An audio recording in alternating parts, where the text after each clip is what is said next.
E para herë është mbledhje, nuk është, s'më pëlqen ta përdor atë fjalën summit. Plasi çik shqip. Po. Mbledhje.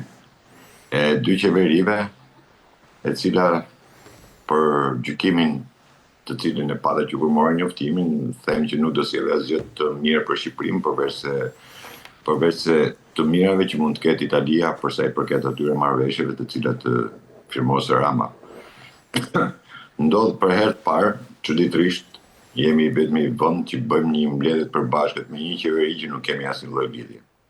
Kur them asnjë lloj lidhje, flas se nuk kemi buxhete të përbashkëta, nuk kemi marrëveshje të përbashkëta, nuk kemi detyrimet të përbashkëta kashi njëri tjetrit. Kështu që kjo mbledhje ishte një fasad, ishte si puna diellës, si bëri ky atë diellën, edhe më vonë në Bashkimin Evropian fillon edhe talleshin me diellën, aq sa ky nuk shkoi në takimin e Bashkimit Evropian. E njëjta gjë po ndodh edhe me Melonin, çuditërisht Meloni populiste, njësoj si Rama, dhe kërkon të ngrej një populizëm në Itali për sa i përket marrëdhënieve me Shqipërinë. Dëgjova edhe një dy pyetje që ishin bërë në atë, merri turp, domethënë që të ngrihen edhe të trumpetojmë të madhe se ne kemi mbajtur ushtarit italiane, etcetera. Domethënë një gjë skandaloze. Gjithsesi, unë e kam parë gjithmonë atë aspektin që këtu në Shqipëri e parë nuk ka politikanë, e dyta diplomat nuk ka, dhe Europa apo çdo vend tjetër i Europës do të përfitojë nga kjo situatë. Bëhet një mbledhje tash. A kanë dështuar kampet e Gjadrit, meqense u përmend edhe në mediat italiane kjo gjë, Pra bëhet një mbledhje për të bërë mbledhje dhe për të justifikuar atë gjitha ato që Meloni ka bërë, se t'jemi koshient për atë, ka pas deri në gjykatë europiane, domethënë për sa i përket kampit Gjadrit. Unë ja u kam cilësuar dhe kam thënë, dhënia e kampit Gjadrit herë është një tradhti kombëtare, sepse nuk mundet një kryeminist të japi territorit e një vendi. Nuk ka ndodhur ndonjëherë dhe nuk ndodh në asnjë vend botës që një kryeminist me një firmë të japi territorit e një vendi, qoftë edhe në përdorim. Nuk ka rëndësi kjo. E rëndësishme është që këtu nuk ka absolutisht kryetarje, dhe ky ka ndërtuar atë mafian shtet që ky ka ndërtuar dhe nuk i shmanget ky asaj rruge. Çka do të thotë që në Itali normal ajo kërkon të përfitojë sa më shumë për vendin e vet, dhe nuk di, domethënë, do ta ketë të realizuar, se kam lexuar gjitha marrëveshjet, them drejtën, por nuk di a do ta ketë realizuar të marrëveshjen e Syrit Kaltër, për të marrë ujin e Syrit Kaltër. Ka qenë një projekt i tillë, është në base ky mund ta ketë firmosur atë marrëveshje, nuk e di, domethënë se sa është. Por çdo lloj marrëveshje që të ketë firmosur, t'jeni të bindur që nuk do jetë asgjë, nuk është në dobi të Shqipërisë. Gjithmonë është në dëm të Shqipërisë, dhe ajo që më bën përshtypje akoma vazhdohet me teorinë e futjes së Shqipërisë në Europë. Në fakt po, këtë doja të pyesja. A mund ta ndihmojë Italia Shqipërinë që të integrohet më shpejt në Evropë? Aty u përmend edhe rasti i Greqisë, dhe Rama tha që deri në 2028 të gjitha çështjet me Greqinë si pengesë ndaj integrimit do të mbyllen. A mund të jetë Italia një formë presioni ndaj Greqisë në këtë rast në krahun e Tiranës? Nuk ka rëndësi, sepse a është Greqia apo është Italia, asnjëherë nuk mund bëhet një kurletator i futjes së Shqipërisë në Europë. Ne jemi futur edhe në NATO, nuk kishim as ushtri, as politikë, as ekonomi, asgjë, dhe u futëm në NATO, bëm pjesë e NATO-s. Pse? Sepse ishin interesat e momentalit, asaj periudhe kohe që Shqipëria duhet të ishte vend antar për sa i përket, sepse ishte edhe lufta e njëra në tjetrën. Domethënë kishte shumë arsye që NATO donte ta bënte Shqipërinë pjesë të saj, dhe e bëri. Tash ne nuk plotsonin absolutisht asnjë kusht. Për sa i përket Bashkimit Evropian, unë ato që e kam thënë edhe prapë ngul këmbë them. Tu nuk është bërë e parë herë, nuk janë respektuar rregullat e lojës. Që do të thotë, nuk di të ketë ndonjë referendum popullor për sa i përket futjes së Shqipërisë në Bashkimin Evropian. E gjitha është vetëm propagandë e partive politike të cilat e përdorin këtë lloj termi për t'i mbushur mendjen njerëzve se ne do rregullojmë po futemi në Bashkimin Evropian. Si nuk kemi absolut askush nuk ka treguar se kush janë të mirët dhe të këqijat e futjes në Bashkimin Evropian, ose themi atë që unë e cilësoj gjithmonë është kooperativ. Hajde futemi në kooperativ, nuk du të futem në kooperativ. S'ka asgjë të keq. Unë jam një shtet sovran, nuk du të heq sovranitetin tim dhe dua të zhvilloj vendin tim. Këta nuk shoh në një marrëveshje, të cilët këta të bëjnë një marrëveshje për të ngritur një fabrikë, një uzinë, nuk di, një zhvillim ekonomik të Shqipërisë. Këta vetëm japin dhe nuk marrin asgjë për Shqipërinë. Dhe kur themi nuk marrin asgjë për Shqipërinë, sepse janë po këta që kanë dalë edhe kanë deklaruar do fusim 300.000 vende pune, se ku futen këto vendet e punës, domethënë absolutisht asnjë.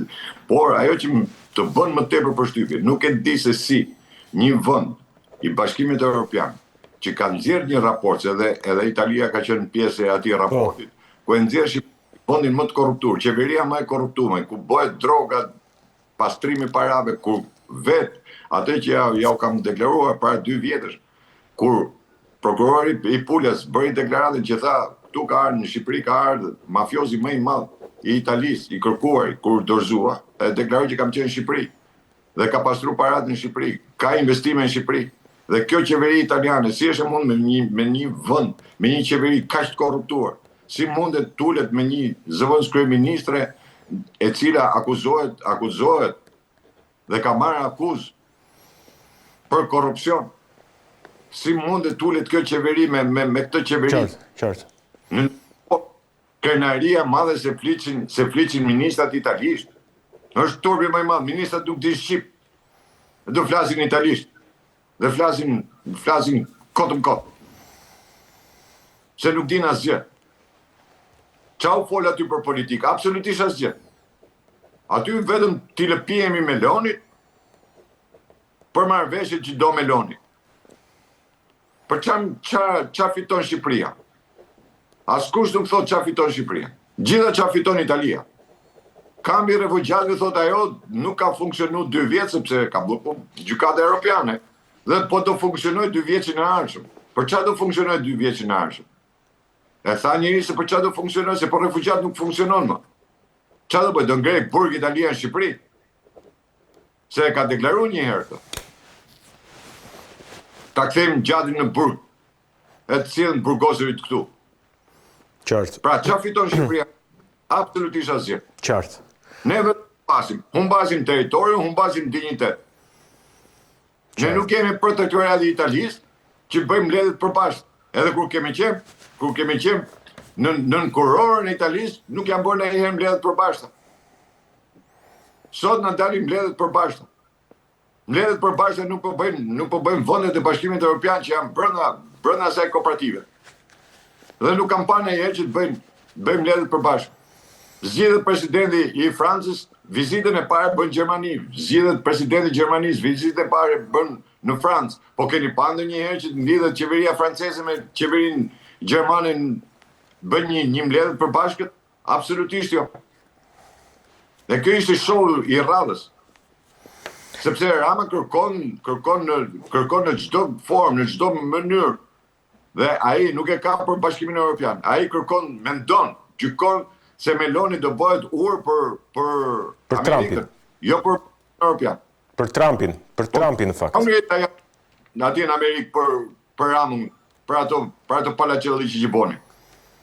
Do haj prapë i dajak tjetër atje, kur shkoj. Ose kur ta thrasin. Qartë. Amerika shpall, sinalohe familjen, të cilën ky e ka prit në zyrën e tij. E shpall organizat kriminale e nxjerr non grata. Mikun e ngursh këtij dhe thot kam pastruar para. Ku i ka pastruar? Në Shqipëri pa i ka pastruar. Dhe Meloni e pret atje. Qartë. Për çfarë e bën? E bëri thjesht për populizmin e vet, se dhe Meloni populist është. Dua që të kalojmë pak dhe të flasim edhe për një çështje tjetër së bashku. Sipas burimeve të mia, brenda Partisë Demokratike, po themi situata nuk është e qetë, sidomos tani pas zgjedhjeve, po jo vetëm, edhe pas tensionimit në kuvend dhe pas të gjithë nismës që Partia Demokratike ka ndërmarrë për shkarkimin edhe të presidentit edhe të kryetarit të kuvendit dhe për faktit pafuqisë së numrave në kuvend përballë një supermazhorance me 83 plus mandate. A do të ketë çarje, po themi, ose nga informacionet që ti mund të kesh, do të ketë çarje, po themi, brenda opozitës, duke qenë se tensionet janë rritur, dhe një koment për protestën e pritshme dhe nisjen e atij parlamentit qytetar. Po së pari kjo. Para herë ta ndajmë për çarjet të opozitës apo të Partisë Demokratike? Të Partisë Demokratike, konkretisht të Partisë Demokratike, po themi. Kjo është për përçarje brenda Partisë Demokratike, nuk ka asnjë lloj përçarje brenda Partisë Demokratike për një arsye të thjeshtë, sepse atje çfarë flet Berisha, gjithë i bëjnë amin, nuk ka pasur dhe nuk ka asnjë lloj debati. Atje presin vetëm largimin e Berishës, nëse Berisha i ndodh gjë që largohet, dhe gjithë grupi i Lulzim Bashës që u afrua nga Berisha, janë ai grupi i cili rrin gati për çdo lloj lëvizje për të marrë Partinë Demokratike. Por nuk ka ndonjë përçarje për sa kohë është Berisha, aty nuk ka asnjë lloj përçarje. Sepse nuk ka dalë ndonjë përçarje, mund ndodhi në momentet kur hidhet një kaos, hidhet një alternativë, ka rryma të ndryshme. Aty nuk ka rryma të ndryshme. Aty janë gjithë Soros. Kush do ketë përplasje aty? Nga kush? Kush do t'i bëj përplasje? Se duhet dali me emra konkret. Ka ndonjë emër konkret që të bëj aty diversitet brenda partisë? Nuk ka. Të gjithë janë temëruarit e Berishës. Berisha i futi në lista. Po pa kënaqësi për rezultate, a ka për gjithçka që ka shkuar deri tani? Jo, sepse këta jo më koti që para politik. Dhe nëse këta do kishin pak vizion politik, ajo që unë i bëra thirrje Berishës që duhet të dilte dhe të kandidote për Tiranën, ishte lëvizje politike.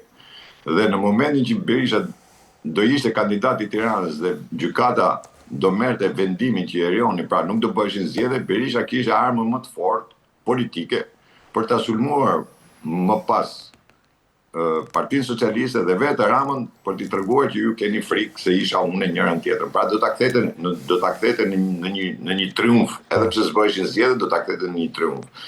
Gjë që patën frikë dhe nuk e bën. Nuk e bën se s'kan vizion. Mungesa e vizionit ka sjell atë parti e cila degradon dita ditës. Nuk ka atje ndonjë përçarje. Përçarja më e madhe po t'ishte, do t'ishte nëse do shifshe një grupim aty, atë që ja u kam kërkuar gjithmonë dhe do t'i kërkonin minimalisht, zyrtarisht, do t'i kërkonin Bashkisë Tiranën, supozojmë, t'i hiqte titullin non grata Soros, atë qytetarin deri Soros. Apo me Gonigalit në Kukës, se u bëra pak bajat duke i përmendur. Po. Apo shkollës së Rogozhin, apo kopsheve që janë Durrës, që janë edhe qendra votimi. Edhe PD-ja, kur shkon me votu, shkon votoj ke kopshi Soros në Durrës, për shembull. E kupto? Këta që dalin kundër Sorosit. Keni parë në një që të dali kundër Sorosit aty absolutisht asnjë. Dali me ca deklarata patetike, po pa lëvizje politike. Vetëm deklarative. Çdo gjë është deklarative dhe vetë Berisha i ka të gjitha deklarative. Nuk ka lëvizje politike. Asnjë lëvizje nuk ka bërë Berisha kundër Sorosit. Gjithë njerëzit e Sorosit i ka brenda. Unë i kam deklaruar brenda partisë kur isha në atë kohë që kandidoja, që mbora pjesë në primare, kam deklaruar brenda si listë partisë. Edhe kam thënë, këtu komandon Sorosi, kaq. Dhe në një organizat që komandon Sorosi, se ne kemi 35 vjet që komandohemi me politikën e Sorosit. Dhe kush do jetë përçarja aty? Përçarja se nuk morën pjesë në ligji gjinive, 14 deputet opozitës nuk morën pjesë? Pse nuk morën pjesë ta? Kush ishte arsyeja që nuk ishin sallë ta me atë votën kundra? Pse duhet ishin 36 e nuk duhet ishin 50? Kush ishte justifikimi? Për sa i përket pastaj pjesës tjetër, që ju thoni për iniciativën e heqjes presidentit apo kryetarit të kuvendit. Jo pse ka 83 vota, po ne presidentin e kanë bërë vetë në kushtetut. Qartë. Ka qenë kur e ndryshoi kushtetutën që e bëri zgjedhjen e presidentit me 71 vota. Ati i duhen thjesht 71 vota, asgjë më tepër. Nuk i duhet as 83, as 86, as 94. Qoftë për të heq kryetarin e kuvendit, qoftë edhe për të heq presidentin. Plus pastaj ka dhe një problem. Do ta heqësh kryetarin e kuvendit. Kë ka propozuar opozita për kryetar kuvendi aty?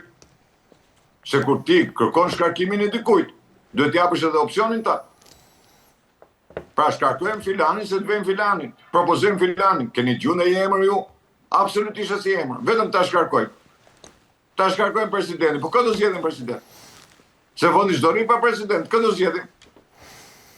Pra këto janë çashka që thonë. Po në datën 17 ditën e hëna nis një stin protestash, siç thuhet nga opozita që do të zgjas, do të jetë pra një aksion afatgjat opozitar.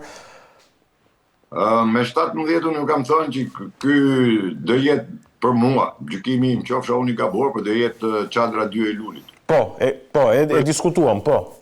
Do bëj, duke bërë çadrën 2, kuptohet që çadra 1 ishte pa asnjë lloj rezultati, se në përfitim personal të Lul Bashës apo të personave të tjerë rreth tij, dhe absolutisht asnjë lloj përfitimi nuk patën demokratët e para, antarët e Partisë Demokratike në radhë parë, dhe populli opozitar nuk pati asnjë lloj përfitimi.